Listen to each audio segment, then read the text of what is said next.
Dengan itu, karena saya sudah mau cek intinya ya, soal ijazah tetap ngakuin kalau itu palsu. bukan di tengah begini dong. Tidak ada pembicaraan itu. Udah understanding aja. Lanjutnya oleh ini. Sorry ya, tidak bermaksud nih. Tapi intinya itu, saya tidak pernah minta maaf.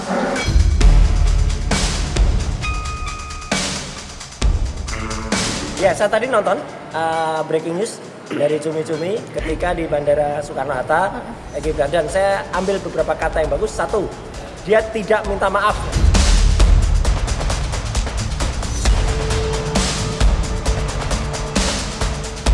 Demi Allah, demi Rasulullah, 1000 perak pun saya tidak pernah makan uang dari pihak maupun pihak Pak Jokowi.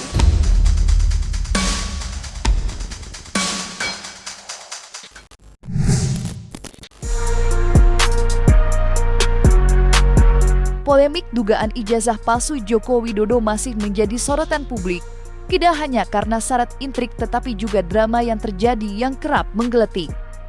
Jika sebelumnya mata kamera tertuju pada Roy Suryo, kali ini giliran nama pengacara senior Egy Sujana dan Damai Haris Lubis yang menjadi sorotan.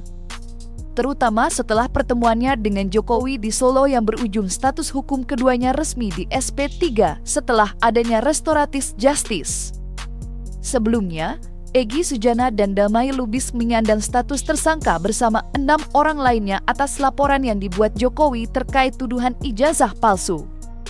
Dan dengan adanya restoratif justice antara Jokowi dan Egy Sujana, kini Egy Sujana bebas keluar negeri untuk berobat setelah sebelumnya mendapat pencekalan. Lantas apa kakak Egy Sujana saat ditemui awak media mengenai restoratif justice dengan Jokowi? Kita minta RJ ini untuk restoratif justice itu kita agar Bang Egy bisa dilepaskan sebagai tersangka. Alhamdulillah demi rasa kemanusiaan dia berobat ke Malaysia. Alhamdulillah hari ini berangkat karena SP3-nya sudah keluar, pencekalannya sudah selesai dan dari kejaksaan juga sudah mengizinkan. Ada 3 surat yang harus saya serahkan kepada Bang Egy pada sore ini. Poin penting ya dalam pers ini ada teori 2 sisi kebaikan, sisi kejahatan. Terjadi perseteruan karena dalam konstruk ajaran Islam kebatilan pasti lenyap apabila kebenaran datang. Pertanyaan serius, bagaimana datangkan kebenarannya dulu, baru kebatilan lenyap. Ini kita normatif saja bahwa kebatilan pasti lenyap. Ya pasti lenyap karena apa? Karena datangnya kebenaran. Nah ini nggak pernah diterembus selama ini. Oleh karena itu tidak bermaksud saya merasa lebih dari siapapun, apalagi melampaui Presiden Joko Widodo. Kita ini RJ itu kesepakatan. Nggak bisa saya mohon, nggak bisa Jokowi juga mohon. Kalau dia mohon saya nggak setuju, saya mohon dengan nggak jadi, gitu betul teorinya. Dan tidak benar kalau saya mengajukan RJ begitu, tidak benar. Yang benar begitu. Dalam dialog saya dengan Jokowi, dalam perspektif 2 sisi tadi, pertanyaannya bagaimana konflik batil dan benar ini bisa selesai dengan kedamaian. Konteksnya adalah satu hal yang mendasar, yaitu konteksnya saya ingin menegakkan kebenaran. Bang Egy, Tunggu dulu bentar. Apa kebenaran yang dimaksud? Saya dituduh tersangka, bahkan ditersangkakan, dan kemudian kita menjadi dicekal, dan kemudian kita akan menghadapi proses. Saya tidak terima. Saya datang, Pak Jokowi yang saya hormati, saya manggilnya Mas bukan Jokowi. Walaupun saya lebih tua, saya bilang, Bapak 61, saya 59. Tapi saya panggil Mas, penghormatan, Bapak punya kapasitas presiden dan lain sebagainya. Sekarang mantan. Nah untuk itulah, di dalam pengertian ini, saya berharap jangan salah info. Saya kesini mungkin Bapak terima, mungkin pembisik-pembisiknya menyatakan Egy datang meminta maaf. No way, jelas ya. Saya datang bukan untuk minta maaf. Iya, pada prinsipnya Pak Jokowi sangat menghargai kedatangan Pak Edi Sujana dan juga Pak Damai Hari Lubis. Yang pada prinsipnya pertemuan itu berjalan dengan sangat baik, silaturahminya berjalan dengan lancar.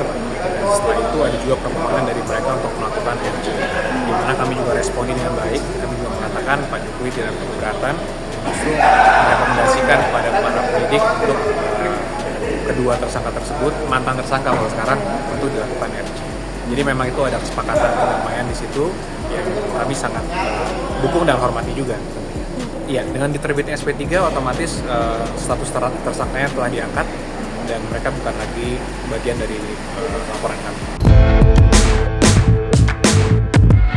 Putusan Egy Sujana dan Damai Lubis berdamai dengan Jokowi terkait polemik ijazah palsu mendapat beragam komentar dari sejumlah kalangan. Ada yang mendukung namun tidak sedikit yang menentang. Berbagai tuduhan miring pun ramai dialamatkan pada Egy Sujana dan kuasa hukumnya. Mulai dari tuduhan pengkhianat hingga pecundang sempat terlontarkan. Menanggapi keputusan Egy Sujana yang merapat ke Solo dan memutuskan mengambil langkah restoratif justice dengan Jokowi yang berdampak langsung dengan status hukumnya, yang kini sudah SP3, apa kata Roy Suryo? Benarkah Roy Suryo mencium adanya ketidakberesan baik pada restoratif justice yang dilakukan di kediamannya Jokowi di Solo, maupun keluarnya surat SP3 alias penghentian kasus terhadap Egy Sujana dan Damai Lubis? Lalu benarkah Roy Suryo telah dikhianati oleh teman seperjuangannya sendiri, yang sebelumnya ngotot meragukan keaslian ijazah Jokowi? Ya, saya tadi nonton breaking news dari Cumi-Cumi ketika di Bandara Soekarno-Hatta, Egy dan saya ambil beberapa kata yang bagus. Satu, dia tidak minta maaf, lagi-lagi diulangi. Ya, itu bagus ketegasannya. Yang kedua, dia tetap mengutip ayat dari Quran surat Toha, bahwa dia datang ke sana bersama Bang DHL itu ibaratnya Nabi Musa dan Nabi Harun mendatangi Fir'aun. Ya. Dan yang menarik apa? Egy tadi juga bilang, ya, bahwa saya mempercayakan pada lawyer saya, Ibu Eni Janeti, bukan yang lain. Dia sebut nama RAN. Nah, itu juga itu baru satu ngaku-ngaku. Nah, itu makanya silakan itu diklarifikasi. Tapi yang jelas, saya Bang DHL tadi ketemu. Kami tetap melaksanakan apa yang kamu lakukan. Dan yang menarik, saya tadi siang juga di WA oleh Bang Egy. Langsung beliau mengatakan kepada saya, Brother Roy, teruskan perjuangan. Saya siap-siap, saya akan terus berjuang, Bang. Dan Abang juga saya doakan terus sehat, moga-moga lancar. Persoalan pemberhentian itu SP3 itu ada banyak keganjilan. Nanti mungkin teman-teman lawyer yang akan bahas karena banyak sekali. Syarat dari SP3 itu sebenarnya adalah harus ada RJ, Restoratif Justice. Restoratif Justice itu harus kedua belah pihak itu saling memaafkan, saling tanda tangan, dan tidak tanda tangan di Solo. Tanda tangannya harusnya ke Jakarta. Ya, faktanya itu tanda tangannya di Solo. Jadi ada yang cacat dalam surat RJ itu, dan saya sudah surat SP3, dan itu loncat pertimbangannya dari A, B, C, D, E, F, G, A, K, kemudian loncat ke L, itu tadinya penetapan tersangka bla bla bla bla, tahu-tahu SP3. Harusnya ada perjanjiannya dulu, RJ-nya dulu. Tapi oke lah, itu urusan hukum. Kalau saya tetap mendoakan Bang Egy dan Bang DHL tadi yang ketemu, itu silahkan ya. Perkara itu pertanyaan saya terjawab atau enggak, itu terserah masyarakat. Karena pertanyaan saya tetap, Anda tetap pejuang atau pecundang. Surat syarat dari RJ itu harus ditandatangan di kantor polisi tempat pelaporannya. Lagian RJ itu kan dilakukan oleh Jokowi ya, untuk kemudian dia SP3-kan kemudian dua orang ya, Bang Damai Hari Lubis dan Bang Egy. Lucunya yang dilaporkan oleh Jokowi itu 5 orang. Saya, Rismon, Dr. Tifa, Bu Kurnia dan Egy. Lah, Bang DHL nggak di sini. Kok bisa dia ikut SP3-kan tuh gimana? Lagian nih satu SPK, satu SPDP. Kalau satu itu bersama barengan, jangan kemudian dipindah-pindah. Terus kemudian kalau itu namanya antara satu surat dan surat yang lain itu dicampur. Bahasa gaulnya dicampur itu dia apa? Kalau bensin itu dioplos. Ya, nggak bisa dioplos gitu ya. Lalu yang menarik lagi, Bapak Jokowi yang terhormat, dia menyatakan saya harus bagaimana. Nah, disitulah baru ada RJ itu. Saya minta perintah Kapolri kepada Kapolda kepada Dirkrimum, cabut cekal saya dan SP3-kan saya. Itu yang saya bilang loh. Dia langsung reaksi. Sering ajudannya panggil polisi. Nah saya baru tahu dia ada polisi, bukan saya didampingi polisi. Dengan itu, karena saya sudah mau cek intinya ya, soal ijazah tetap mengakui kalau itu palsu. bukan di tengah begini dong. Tidak ada pembicaraan itu. Udah understanding aja. Lanjutnya oleh aja. Sorry ya, tidak bermaksud nih. Tapi intinya itu, saya tidak pernah minta maaf. Di tengah polemik mengenai langkah yang ditempuh Egy Sujana berdamai dengan Jokowi terkait tuduhan ijazah palsu, pihak Egy Sujana mempertegas pernyataannya jika dirinya tidak pernah meminta maaf pada Jokowi. Maas memaaskan sempat menjadi isu ramai menjadi perdebatan di tengah publik setelah disembuskan oleh kubu Jokowi. Menanggapi kabar permintaan maaf terhadap Jokowi, pihak Egy Sujana berulang kali membantahnya. Keputusan untuk restoratif justice menurutnya tidak ditukar dengan menghamba maupun meminta maaf pada Jokowi. Kalau dari pengakuan Bang Egy, awalnya konteksnya kan SMA, sidangnya Bambang itu SMA. Lalu kemudian bergulir menjadi S1, itu kan dari kelompok lain menurut Bang Egy. Tapi terkait itu kan tentunya harus ada konfirmasi lebih lanjut lagi. Tapi yang mengumumkan hari ini adalah kan yang S1. Nah jadi kalau pertanyaannya apakah ada pengakuan ijazah asli atau tidak, Bang Egy mengatakan tidak ada. Dan tidak minta maaf. Lalu kemudian bagaimana yang menentukan? Ya menentukan ya nanti jalur hukum. Ini kan masih berproses kan. Mau ke pengadilan, mau dipanggil tim forensik ya silakan. Nah itu bukan kapasitas Pak Jokowi, juga bukan kapasitas dari Pak Egy untuk menyatakan hasil itu tidak. Nah itu diserahkan pada hukum. Oke. Nah sekarang tinggal tunggu aja hukumnya. Kalau RJ tadi kan disampaikan adalah musyawarah kan. Artinya dari RJ tadi kan Bang Egy ceritanya. Lalu kalau soal hukum berjalan ya tetap berjalan. Tapi kan status hukum Bang Egy sudah SP3. Tinggal dari 8 tersangka kan, tinggal ada 6 lagi. Nah, yang 6 ini kan kembali kepada masing-masing. Kenapa? Masing-masing pihak tersangka itu memiliki kuasa hukum loh, ingat loh. Bang Egy punya kuasa hukum yaitu Bu Elina Neti. Kemudian Bang Damai Harulun punya kuasa hukum. Semua tersangka ini punya kuasa hukum. Nah, semua diserahkan kembali kepada para tersangka. Ya kan? Ya, diberikan kepada seluruh tersangka yang mana masing-masing pihak punya hak melalui kuasa hukumnya. Jadi persoalan mau RJ mau tidak ya kembali ke masing-masing pihak. Saya tidak pantas ditersangkakan. Satu, saya advokat. Advokat itu punya undang-undang, namanya Undang-Undang tentang Advokat nomor 18 tahun 2003 pasal 16. Kedua, saya melapor lebih dulu. Tapi kenapa dilapor balik? Ini bertentangan dengan Undang-Undang nomor 31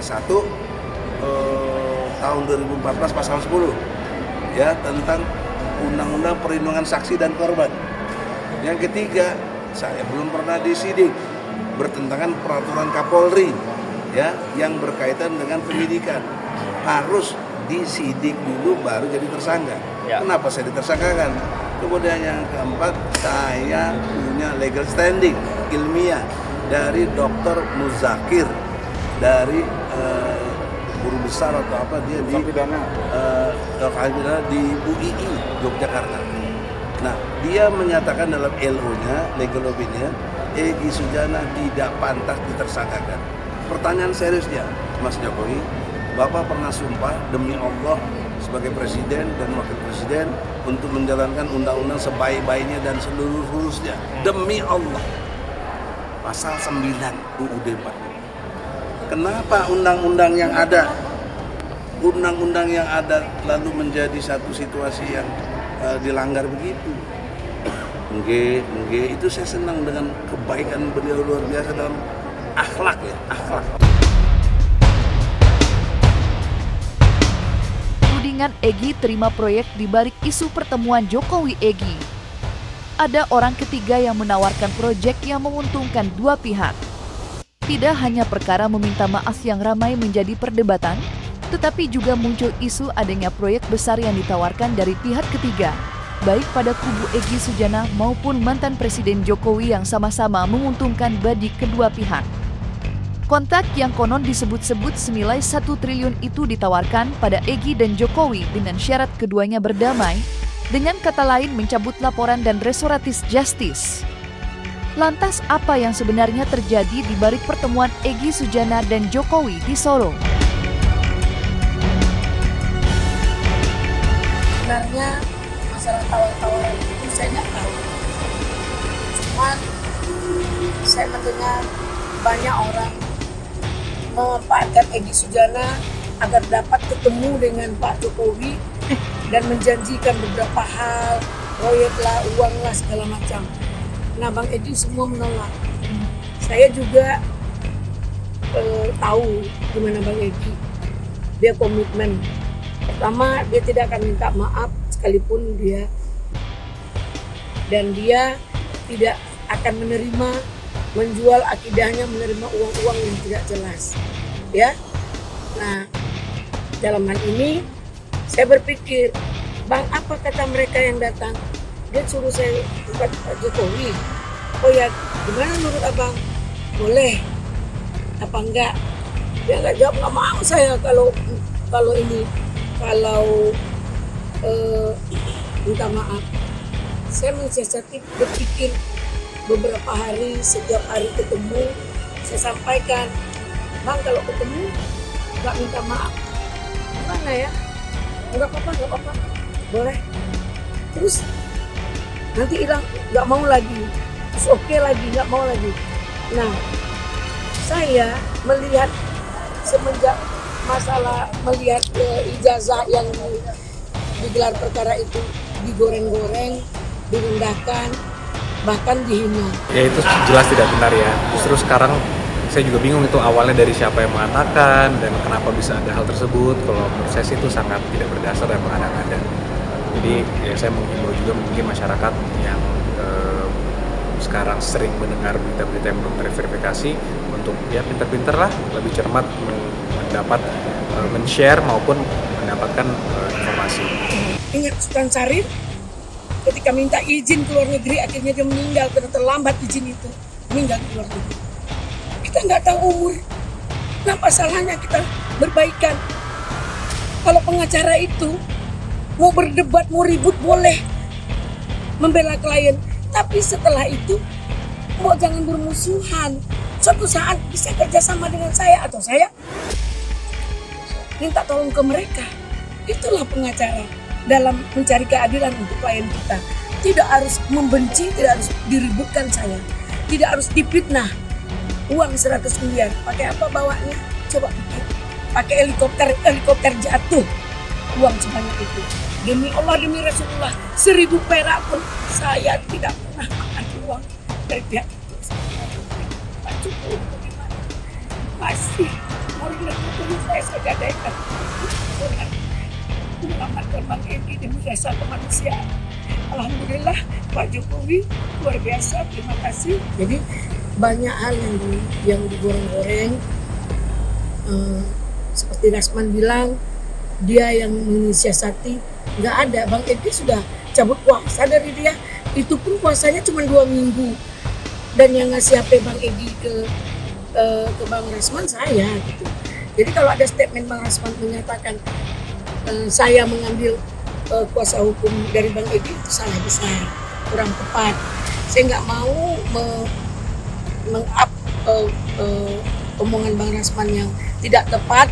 Tadi sudah disampaikan oleh Bang Egy, semua 80% saya yang pelakunya dalam sejarah pertemuan 2 tokoh di bangsa ini. Alhamdulillah saya berhasil.